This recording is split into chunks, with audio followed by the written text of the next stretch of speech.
నా వాళ్ళ మనసులు కుదుట పడ్డాయి. నాకు ప్రశాంతంగా ఉందిరా. వేప తోరణాల చలవలో బాజా భజంత్రీలతో జాతర జరిపించుకోవాలందిరా.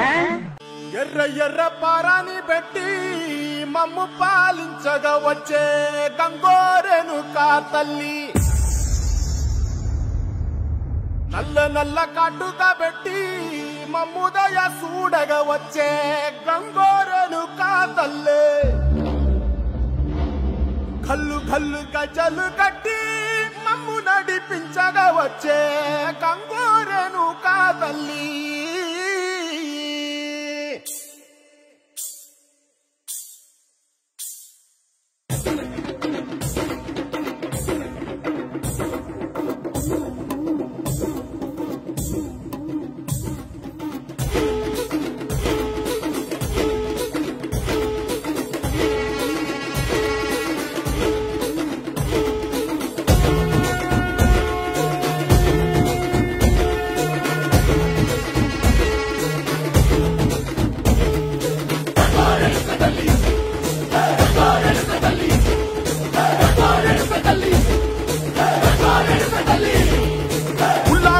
కట్టి ఊళ్ళోకి వచ్చనమ్మా, చాలారి పూలు పెట్టి జాతరులు తెచ్చనమ్మా, తంగేడు పూలు పెట్టి కంకాణ దూకేనమ్మా, ముక్కు ముక్కెర పెట్టి లోకాల నేలనమ్మా, ముందార చూడంగా మున్నూరు కన్నులమ్మా, ఎనకాల చూడంగా ఏనూరు కన్నులమ్మా, సాధు శిస్తులంతా సాగిల పట్టరమ్మా, మహారాజు రాజులంతా మొగారిల్లిరమ్మా, కోరిక కోరంగా రంగులు పూసినాము, ఆశలు తీరంగా వేషాలు వేసినాము, నీకన్నా పెద్ద దిక్కులో కాన ఎక్కడుంది, నైవేద్యమంటంగా మా కాడ ఏమిటుంది, మనలన్నీ అలకించి మరణీయవే తల్లి, కన్నా బిడ్డలను కాపాడవే తల్లి.